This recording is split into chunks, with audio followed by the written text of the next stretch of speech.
Hello students, beginning for विकुंज में आपका स्वागत है। आज हम बात करने वाले हैं क्लास 10th एक प्राइवेट स्कूल के प्री बोर्ड एग्ज़ाम को डिस्कस करेंगे, जिससे कि आपको अपने आने वाले बोर्ड एग्ज़ाम से रिलेटेड एक प्रैक्टिस आपकी हो सके और आप ये समझ सके कि किस तरीके के जो क्वेश्चंस हैं आपको अपने बोर्ड एग्जाम्स में देखने को मिलेंगे। तो ये समझ सकते हैं कि आपकी ये क्या है, प्रैक्टिस सेट है, जिससे कि आप क्या है अपने बोर्ड एग्जाम्स को लेकर और अच्छे से प्रिपेयर हो सकते हैं। तो आइए शुरू करते हैं आपके इस क्वेश्चन पेपर को सॉल्व करने का। इसमें हम सारे आंसर्स आपके साथ डिस्कस करेंगे, ठीक है। तो चलिए शुरू करते हैं। सबसे पहला क्वेश्चन अगर हम देखें, आपका क्वेश्चन है The following characteristics of the marina were drawn from those of liberty and of the republic। तो चार ऑप्शंस आपके पास हैं, तो इनमें से करेक्ट ऑप्शन आपका कौन सा है, आप चारों को रीड करें और समझने की कोशिश करें और तब कोशिश करें कि आप खुद से आंसर दे पाएं, ठीक है। मैं ट्राई करूंगी कि मैं 10 सेकंड के लिए अपने आप को पॉज करूंगी, जिससे कि आप खुद से भी ट्राई कर सके आंसर देने की। तो फर्स्ट का आंसर है आपका यहाँ पर बी, ठीक है। The red cap, the tricolour flag है and the cockade. Clear. Second question, what type of economic activity is making shoes from leather. तो लेदर से शू बनाना कौन सी कैटेगरी में आता है, तो ये आपका हो जाएगा सेकेंडरी सेक्टर, ठीक है ना। That mean secondary sector activity में आता है। नेक्स्ट आपका क्वेश्चन है, question number third, which of the following is the major reason that the poor from getting loans from the bank. अच्छा, ये क्वेश्चन ऐसा है जो इस बार आपके चैप्टर जो ऐसे 1 में आ रहे हैं उससे रिलेट नहीं करता है, ये उससे अलग चैप्टर है। तो स्टूडेंट्स, आप इस क्वेश्चन को छोड़ भी सकते हैं और अगर कर लेंगे तो कोई दिक्कत भी नहीं है। तो वैसे इसका आंसर मैं आपको बता देती हूँ, आंसर है आपका C, that means absence of collateral security. But ये चैप्टर हमारे चैनल पे शुरू हो चुका है, अगर आपने नहीं देखा है तो आप देख सकते हो, उस चैप्टर को समझ सकते हैं अच्छे से। नेक्स्ट क्वेश्चन की बात करें तो क्वेश्चन नंबर 4 है आपका, the Balkan area become an area of interest conflict. एक कोटेशन है, एक आपको लाइन दी है, आपको ये बताना है find out the reason for the conflict, कि वहां पे कॉन्फ्लिक्ट का मेन रीजन क्या था, ठीक है ना। क्यों ऐसा था कि बाल्कन रीजन में बहुत ज्यादा कॉन्फ्लिक्ट होने शुरू हो चुके थे, तो वो आपको बताना है। चारों ऑप्शंस आप रीड आउट करिए अच्छे से और कोशिश करिए पता करने की। तो मैं आपको सीधा आंसर बता रही हूँ, तो आंसर नंबर सी इसका करेक्ट है, आंसर नंबर सी, ठीक है। अब बात करते हैं क्वेश्चन नंबर 5 की, कंसीडर द फॉलोइंग। चार आपको ऑप्शन दिए हैं, आपको देखना है कि इनमें से कौन सा मैचिंग आपका सही है, ठीक है। तो आप इसको भी चेक कीजिए, चार ऑप्शंस को पढ़ने की कोशिश कीजिए क्वेश्चन नंबर 5 के। तो इसका आंसर है आपका सी, ठीक है। देन नेक्स्ट क्वेश्चन है, why is the tertiary sector becoming so important in India, कि क्यों ऐसा है कि जो टर्टरी सेक्टर है वो आपका बहुत ज्यादा इंपॉर्टेंट है। इन चारों ही ऑप्शंस को, आप पांचों ऑप्शन को पढ़ने की कोशिश कीजिए और आप देखिए कि कौन सा ऑप्शन इसका सही हो सकता है। तो मैं आपको आंसर बता देती हूं, क्वेश्चन नंबर 6 का हमारा आंसर है आंसर नंबर बी, ठीक है। अब अपने नेक्स्ट क्वेश्चन की तरफ बढ़ते हैं। आपका क्वेश्चन नंबर 7 में आपको एक टेबल दी गई है, आप ऑप्शंस को ध्यान से देखिए। प्लेस ऑफ वर्क है, नेम ऑफ एम्प्लॉयमेंट है एंड वर्किंग पीपल है, ठीक है। तो आपको इसमें ऑप्शंस देखने हैं और बताना है कि ए और बी के प्लेस पे क्या आ सकता है, ठीक है। तो इसको आप अच्छे से रीड आउट करिए। तो क्वेश्चन नंबर 7 का मैं आपको डायरेक्ट अब आंसर बता रही हूं, तो आंसर क्या है इसका, अगेन सी है। देन आता है हमारा question number 9, if the price of fertilizers pump sets go up, the cost of cultivation of farmers will also go up and their profit will reduce. This shows the dependence of, ये कौन सी dependence बता रहा है यहाँ पे, तो इसका answer क्या हो जाएगा, क्वेश्चन नंबर 8 का हमारा आंसर क्या होगा, ए। क्लियर। देन हमारा नेक्स्ट क्वेश्चन है question number 9, which of the following country is considered as the cradle of European civilization. देखिए, हमारी चैप्टर से रिलेटेड वीडियोस में हमने एक एक चीज को कवर किया और उसमें मैंने आपको बताया हुआ है वीडियो, जो मैंने एक्सप्लेनेशन आपको चैप्टर की दी है कि किसने कहा था क्रेडल ऑफ यूरोपियन सिविलाइजेशन को। तो कब किस कंट्री के लिए कहा गया था, ग्रीस वाला, जब ग्रीस का जब इंडिपेंडेंस की बात थी ना, वॉर ऑफ ग्रीस चला था, तो तब ये आप क्या नाम है देख सकते हैं। तो ग्रीस के टाइम पे कहा गया, तो इसका आंसर नंबर क्या हो जाएगा, 9 का सी। नेक्स्ट है question number 10, What is the correct definition of gross domestic product? That means GDP की फुल फॉर्म क्या, जो GDP है उसकी करेक्ट डेफिनेशन क्या है। क्लियर। तो इसका आंसर क्या हो जाएगा क्वेश्चन नंबर 10 का, अगेन आंसर नंबर बी, ठीक है। तो इसका सही आंसर क्या हो जाएगा आपका बी। अब बात करते हैं हमारे नेक्स्ट क्वेश्चन की, दैट मीन्स क्वेश्चन नंबर यहाँ पे आपका 10 हो चुका है 11 की, ठीक है। क्वेश्चन नंबर 11 में आपको अगेन एक टेबल दी गई है जिसमें क्या आपको दिखाया गया है, read the given data and find out which country has the most equitable distribution of income monthly income of 5 families in country A and B. तो बता रहे सही तरीके से कौन सी कंट्री में जो डिस्ट्रीब्यूशन है ना इनकम का वो दिया गया है। तो आपको ज्यादा सुटेबल कौन सा लग रहा है, कौन सा इक्विटेबल लग रहा है आपको, जो इक्वल सा है, तो कौन सा है आपका, इसका आंसर क्या होगा आपका क्वेश्चन नंबर 11 का जो आपका आंसर होगा वो है ए। नेक्स्ट है आपका question number 12, laterite soil is useful for growing. ये क्वेश्चन भी ऐसा है जो हमने अपने चैप्टर में बड़े अच्छे से कवर किया था कि जो लेटराइट सोइल है उसमें कौन कौन सी क्रॉप आप ग्रो कर सकते हो, tea, coffee and cashew nut. Cashew nut आपका साउथ में कर्नाटका केरला साइड में क्या है, ये कैश्यू नट्स वगैरह उगाए जाते हैं लेटराइट सोइल में, तो आपको ये चैप्टर में बताया है हमने। Which states in India, question number 13 है ये, have more than 80% of net shown area. तो कहां पे है, पंजाब एंड हरियाणा। तो क्वेश्चन नंबर 13 का आंसर क्या हो जाएगा, अगेन ए। नेक्स्ट है question number 14, alluvial soil is rich in which of the following soil nutrients. तो एलुवियल सॉइल में सबसे ज्यादा क्या होता है, तो इसका आंसर क्या होगा आपका potash, phosphoric acid and lime, ये तीनों ही चीजें होती है। दैट मीन्स 14 का आंसर क्या हो जाएगा, सी। नेक्स्ट है आपका question number 15, which of the following is not the characteristics of black soil. इनमें से कौन सा ऐसा कैरेक्टरिस्टिक्स है जो ब्लैक सॉइल का नहीं है। देखो क्वेश्चन को ध्यान से रीड करना है, जहां पर नहीं दिया है उसको आप ध्यान से पढ़ें। कई बार हम नहीं को भूल जाते हैं और आंसर बड़े जल्दी जल्दी में कर जाते हैं। तो यहाँ पे नहीं दिया है तो ध्यान से सारे ऑप्शंस को आप रीड करिए। तो क्वेश्चन नंबर 15 का आंसर क्या होगा, डी। क्लियर। तो क्वेश्चन नंबर 15 का आंसर क्या है हमारा, डी। तो अब नेक्स्ट क्वेश्चन देखते हैं, क्वेश्चन नंबर 16, गुली erosion is common in the. तो गुली इरोजन कहां पे आपको कॉमनली देखने को मिलता है, हिली रीजन्स में आपको देखने को मिलता है। ये भी हमने डिस्कस किया हुआ है। Which of the following statement is false. इनमें से कौन सी स्टेटमेंट है जो फॉल्स है, दैट मीन्स गलत है। ठीक है ना, अगेन देख लीजिए, गलत पूछा है इसने। तो क्वेश्चन नंबर 17 का आंसर क्या होगा, C, cotton is a zaid crop. Cotton एक ज़ैद क्रॉप है, ये आंसर गलत है। ठीक है, कौन सी क्रॉप है ये आप खुद बताने की कोशिश करें, कमेंट सेक्शन में आप बता सकते हैं कॉटन कौन से सीजन में आती है, मतलब ग्रो की जाती है। What do you mean by the white revolution. White revolution का मतलब क्या है, इसका मतलब क्या है, मैक्सिमम प्रोडक्शन ऑफ मिल्क। ठीक है, मिल्क का प्रोडक्शन। ये भी मैंने रेवोल्यूशन से रिलेटेड वीडियो हमारे चैनल पे शॉर्ट्स में भी डाली हुई है मैंने, अगर आपने नहीं देखी है तो जरूर देखें आप।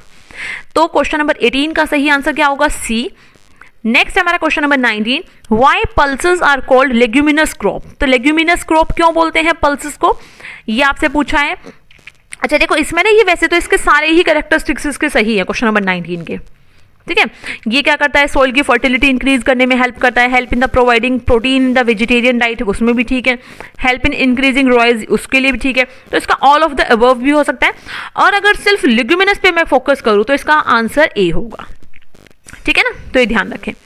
Consider the following details of a crop and identify the name from the options given below. आपको यहाँ पे दिया है तो कौन सा है, देखो अगर इसका पहला ऑप्शन पढ़ोगे तभी आपको पता लग जाएगा क्लियर। तो वैसे तो सारे ऑप्शन पढ़िए आप, बट फर्स्ट ऑप्शन से ही आपको समझ आ जाएगा इसकी करेक्ट आंसर क्या होगा। It is a food and fodder. तो दोनों चीजें हैं, फूड भी कभी काम आती है और एज अ फॉडर क्रॉप भी है। तो वो कौन सी क्रॉप है आपकी, मेज। ठीक है, दैट मीन्स क्वेश्चन नंबर 20 का सही आंसर है बी। नेक्स्ट अब देख लेते हैं क्वेश्चन नंबर 21 की बात कर लेते हैं। Brussels presented a special problem, what was it. Brussels आपको पता है ना, बेल्जियम की कैपिटल। ठीक है, तो वहां पे एक स्पेशल प्रॉब्लम क्या आपको देखने को मिलती है, तो उसकी बात कर लेते हैं। तो इसका सही आंसर क्या है क्वेश्चन नंबर 21 का बी। ठीक है, आप इसको अच्छे से रीड करिए चारों ऑप्शंस को। क्वेश्चन नंबर 22 की बात करते हैं। In dash an act was passed to recognize Sinhalas as the only official language, thus discarding Tamil. The government followed preferential policies that favored Sinhalas applicants for university positions and government jobs. ठीक है ना, तो आप इसका सही answer क्या है, अगर आपको याद हो तो कौन सा एक्ट था, वो 1956 का। दैट मीन्स क्वेश्चन नंबर 22 का सही आंसर क्या है, ए।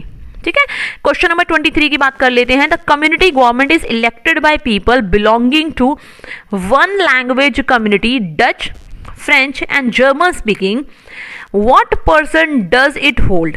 ठीक है ना, वो sorry powers does it hold, क्या पावर्स उसके पास, तो इसका क्वेश्चन नंबर 23 का सही आंसर क्या है, a cultural, educational and language related issues पर वो अपने डिसीजन ले सकते हैं, उनको सॉल्व करने की पावर उनके पास है। तो क्वेश्चन नंबर 23 का सही आंसर क्या है आपका ए।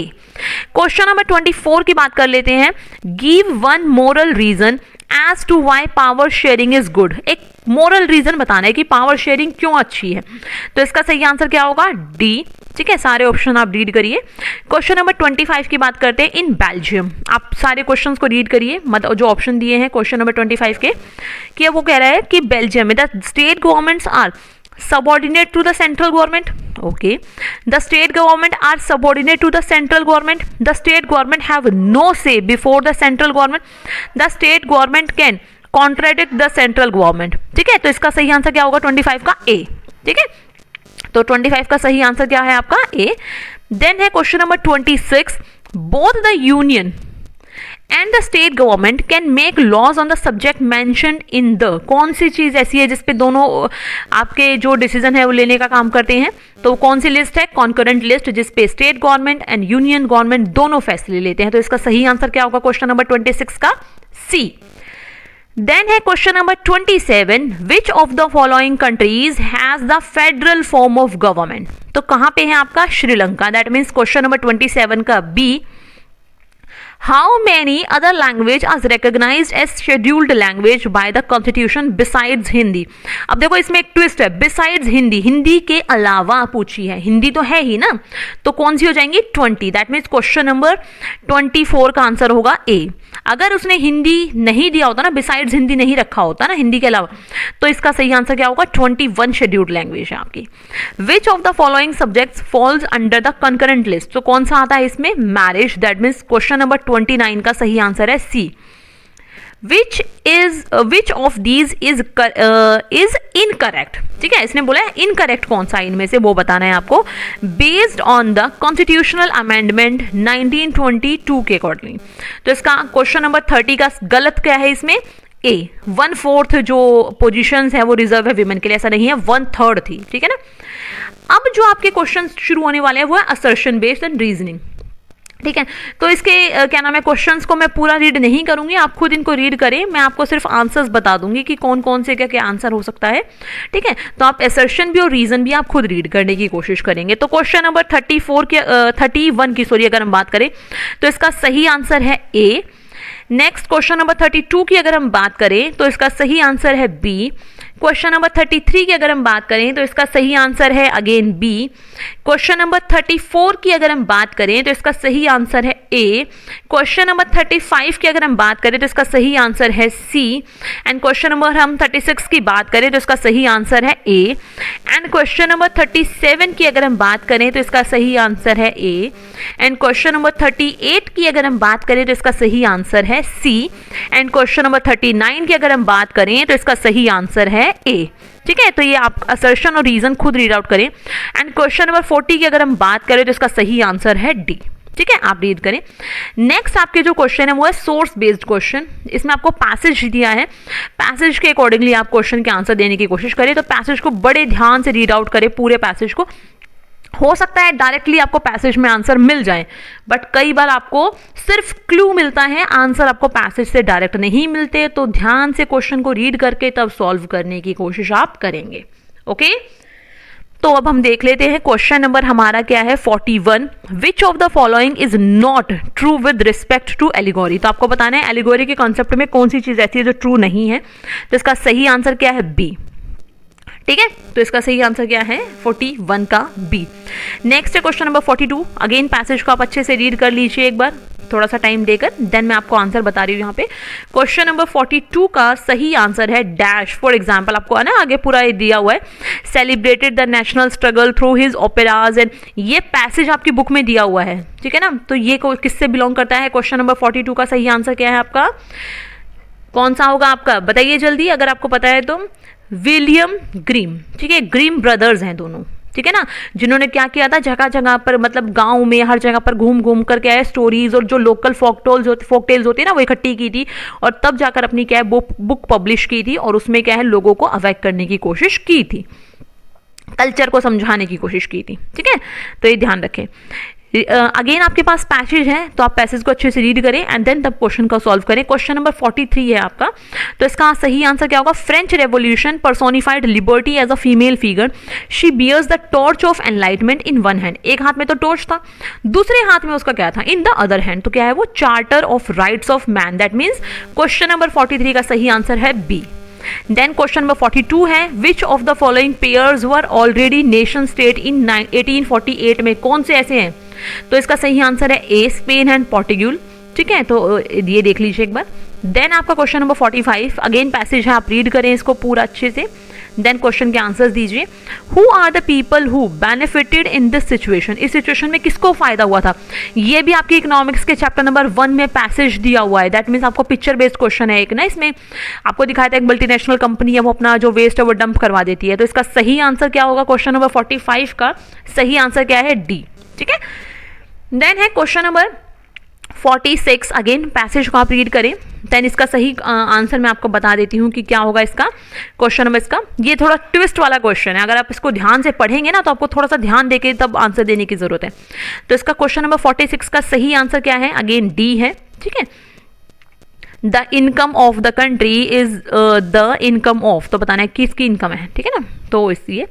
देन है question number 47, India comes in which of the following categories of countries based on per capita income? तो किस में आती है वो? कौन सी कैटेगरी में? Low middle income group countries में आती है हमारी इंडिया। दैट मीन्स 47 का सी। ठीक है, अगेन आप इस पैसेज को पूरा रीड करें एंड देन आगे के क्वेश्चंस को आप सॉल्व करेंगे। क्वेश्चन नंबर 48 का सही आंसर क्या है? Which of the following is are the reason of land degradation? देखो इसमें से सारे ही रीजन, ओवर इरिगेशन है, ओवर ग्रेजिंग है, माइनिंग है, तो इसका सही आंसर क्या होगा? D, all of the above. तो 48 का सही आंसर क्या है? D, all of the above. इसका सही आंसर है कि सारे ही रीजन क्या है? लैंड डिग्रेडेशन में रोल प्ले करते हैं। नेक्स्ट है हमारा, विच of the following state does not have the problem of over grazing? वो कह रहा है कौन से राज्य में ओवर ग्रेजिंग की प्रॉब्लम नहीं है। ठीक है, तो वो क्या है आपका सही आंसर? ए, झारखंड। वहां पे क्या है? माइनिंग इश्यू है जिससे लैंड डिग्रेडेशन होता है। ठीक है, नेक्स्ट है आपका question number 50, how does irrigation lead to land degradation? ठीक है, तो ओवर इरिगेशन बताया था ना, उससे कैसे होता है? तो वो क्या कहता है? It causes water logging. तो वाटर लॉगिंग की वजह से पानी में सैलिनिटी और एल्कलिनिटी आती है। तो इसका सही आंसर क्या होगा क्वेश्चन नंबर 50 का? ए। ठीक है, तो इसको ध्यान रखेंगे। क्वेश्चन नंबर 51 की अगर हम बात करें, what leads to retardation into the process of infiltration of water? किसकी वजह से ऐसा होता है? तो वो किसकी वजह से होता है? क्वेश्चन नंबर 51 की अगर हम बात करें तो इसका सही आंसर क्या है? डी, माइनिंग की वजह से। ठीक है, अगेन आपके पास पैसेजेस को आप पूरा रीड करें। तो क्वेश्चन नंबर 52 की बात कर लेते हैं, why do some units of the Indian union enjoy less power? तो क्वेश्चन नंबर 52 का सही आंसर क्या होगा? सारे ऑप्शंस को अच्छे से रीड करें आप। तो क्वेश्चन नंबर 52 का सही आंसर क्या होगा? A, these units are too small to become a state. ठीक है, तो ये ध्यान रखें। नेक्स्ट क्या है आपका, विच of the following best describe union territory? कौन है जो यूनियन टेरिटरी को सही डिस्क्राइब करिए? तो वो क्या होगा आपका क्वेश्चन नंबर 53 का बी सही आंसर है। देखिए अब है आपका सेक्शन डी। स्टूडेंट आपने मेरे चैनल पे जितनी भी वीडियोस मैंने डाली हैं चैप्टर की, आपने एक चीज़ देखा होगा कि मैं बहुत सारी पिक्चर्स डालती हूँ, पैसेज डालती हूँ। आज आपको समझ आया होगा कि उसके पीछे क्या पर्पज़ है, क्योंकि आपको नहीं पता, कई बार हमें लगता है ये इंपॉर्टेंट नहीं है, बट वो चीज़ें बहुत इंपॉर्टेंट होती है। पिक्चर बेस्ड क्वेश्चन अब एक नया तरीका है 1 मार्क्स के क्वेश्चन देने का बोर्ड एग्जाम्स में, तो आप इसको इग्नोर बिल्कुल ना करें और जो पिक्चर्स और चीज़ें डाली जाती है उनको ध्यान से देखें। तो देखिए उसी से रिलेटेड अब यहाँ पे कुछ क्वेश्चंस आपको दिए गए हैं। तो क्वेश्चन नंबर 54 देखिए, मैप आपका है, तो आपको ये बताना है which of the following aspect best signifies this image? तो सही क्या, कौन सी इनमें से चारों में से कौन सा ऑप्शन सही है इस इमेज को डिस्क्राइब करने के लिए? तो क्वेश्चन नंबर 54 का क्या होगा? बी। ठीक है, a map celebrating the British empire. ठीक है, नेक्स्ट है क्वेश्चन नंबर 55। ठीक है, तो 55 का अगर हम देखें तो सही ऑप्शन क्या होगा? दिस आपसे इसमें पूछा choose the correct statement about the image given below. तो सही स्टेटमेंट आपको बतानी है इसकी, तो इसका सही आंसर क्या होगा? बी, जूलियस हबनर ने ये पेंटिंग पेंट की थी 1850 में। ठीक है, तो ये सही आंसर इसका। नेक्स्ट है ये देखिए, ये इमेज भी मैंने आपके लिए जरूर डाली थी अपने चैप्टर में ना, कि वीडियो जो डाली है उसमें, कि विच of the following aspect best signifies the image of the courier of Rhineland, ठीक है ना, राइनलैंड का डाकिया दिखाया था ना मैंने आपको, जब ये क्या नाम है अपनी वॉर हारते हुए आए थे वहां से। तो क्वेश्चन नंबर 56 का सही आंसर क्या है आपका, लॉसेस ऑफ नेपोलियन, कि नेपोलियन के बाद जो जो टेरिटरीज उसने जीते थे ना, रीजन्स, वो सब वो हार रहा था। तो इसके देखिए बैग में जो लेटर्स है ना, उनके ऊपर उन प्लेसेस का नाम लिखा हुआ है कि कौन कौन से वो हार गया था। तो इसका सही आंसर है सी। क्वेश्चन नंबर 58 का देखिए सही आंसर है आपका, आप इसको ध्यान से देखने की कोशिश कीजिए। In the picture given below who designed the cover of the German almanac, ठीक है ना, किसने डिस्क्राइब एक तरीके से डिजाइन किया था। तो इसका सही आंसर क्या है क्वेश्चन नंबर 57 का, बी, एंड्रयूस रेबमन ने 1798 में किया था। और इसकी खास बात क्या है, जिसने डिजाइन किया है ना क्वेश्चन नंबर 57 का जो बी आंसर है ना आपका, ये जो जैकोबिन क्लब्स थे उसका मेंबर भी रहा था। तो इसी वजह से इन्होंने ये यहां पे डाला है, ठीक है। नेक्स्ट है आपका again, which of the following best describe the image given below, क्या है इसमें से सही ऑप्शन जो इस इमेज को अच्छे से डिस्क्राइब कर रहा है। तो वो क्या है एक तरीके से, क्वेश्चन नंबर 58 का सही आंसर क्या होगा आपका, B, weak federalism, a country with weak federalism यहाँ पे दिखाया जा रहा है। जब क्या है एक तरीके से सिर्फ एक सिंगल पार्टी का डोमिनियंस हमारे इंडिया में चल रहा था, जिसमें कि क्या है स्टेट्स को क्या अपनी पावर क्या है मांगनी पड़ रही थी, और क्या करता था स्टेट अपनी मर्जी से कई बार कॉन्स्टिट्यूशनल पावर का यूज कर कर सेंटर अपनी कॉन्स्टिट्यूशनल पावर का यूज कर स्टेट की जो गवर्नमेंट थे उनको वहां से हटा भी देते थे, ठीक है ना। तो स्पेशल पावर वो अपनी यूज करते थे। अब है आपके पास मैप, क्वेश्चन नंबर 59। आप देखो इस मैप में ना थोड़ा कॉन्फ्लिक्ट है, ये मैप आपको दे तो दिया इन्होंने, इसमें आपको मेंशन किया है, इसमें बताना आपको identify the dam marked in the following map, ठीक है। तो इसमें मैप में आपको बताना है कौन सा डैम है। ऑप्शन है सलाल, हीराकुंड, देन राणा प्रताप सागर। अब देखो सलाल के आपका जम्मू कश्मीर ऊपर है, आपको पता है, हीराकुंड आपका पता है महानदी पे है, और नेक्स्ट है राणा प्रताप सागर। तो ये डैम कौन सा है आपका, राणा प्रताप सागर डैम आपका है यहाँ पे। दैट मीन्स इसका सही आंसर है सी, ठीक है। तो डैम कौन सा है गुजरात में, राणा प्रताप सागर, बट राणा प्रताप सागर डैम आपका राजस्थान में है, ठीक है। बट इन्होंने मेंशन कर दिया है, तो इसके अलावा हमारे पास कोई ऑप्शन नहीं है, हमें इसी को मेंशन करना होगा क्योंकि हम तो ऑप्शन के अकॉर्डिंगली जाएंगे ना, तो ठीक है। तो ध्यान रखें। और हाँ, मैप से रिलेटेड वीडियोस हमारे चैनल पे डल चुकी हैं, अगर आपने नहीं देखी है तो जाइए और देखिए, और मैप के कोई भी नंबर अपने आप समझ लीजिए पेपर से कटने मत दीजिए बिल्कुल भी, क्योंकि ये तो सबसे अच्छी अपॉर्चुनिटी होती है नंबर बढ़ाने की। नेक्स्ट है हमारा identify the sugar cane producing state highlighted in the following map. तो शुगर केन प्रोड्यूस करने वाला स्टेट कौन सा है, तो ये स्टेट अगर आपको नाम याद है तो कौन सा है, Maharashtra. That means answer number B इसका सही आंसर है, ठीक है। इसी के साथ हमारी जो वीडियो है वो यहाँ पे अब हम खत्म करने वाले हैं। आई होप सो कि आपको ये पूरा पेपर अच्छे से समझ में आया होगा। इस पूरे पेपर को कोशिश कीजिए खुद भी सॉल्व करने की, जिससे कि आपको समझ में आए। और एक चीज़ आपको क्लियर हो गई होगी कि हमारे चैनल पे जितनी वीडियो शॉर्ट्स में, लॉन्ग में जो भी डाली जा रही है वो आपके बोर्ड एग्जाम के रियल कंटेंट से रिलेटेड डल रही है। तो उसको बिल्कुल भी इग्नोर ना करें, सारी वीडियोस को देखें, अच्छे से समझें, जिससे कि आप बोर्ड एग्जाम में बहुत अच्छा परफॉर्म कर पाएँ। So thanks for watching and good luck student. Video को लाइक करें और जितना ज़्यादा हो सकता है अपने दोस्तों की भी हेल्प कीजिए ना, तो शेयर करें वीडियो को, और बेल आइकन प्रेस करना ना भूले, जिससे कि ऐसे इंटरेस्टिंग वीडियो आपको टाइमली मिल सके। So good luck.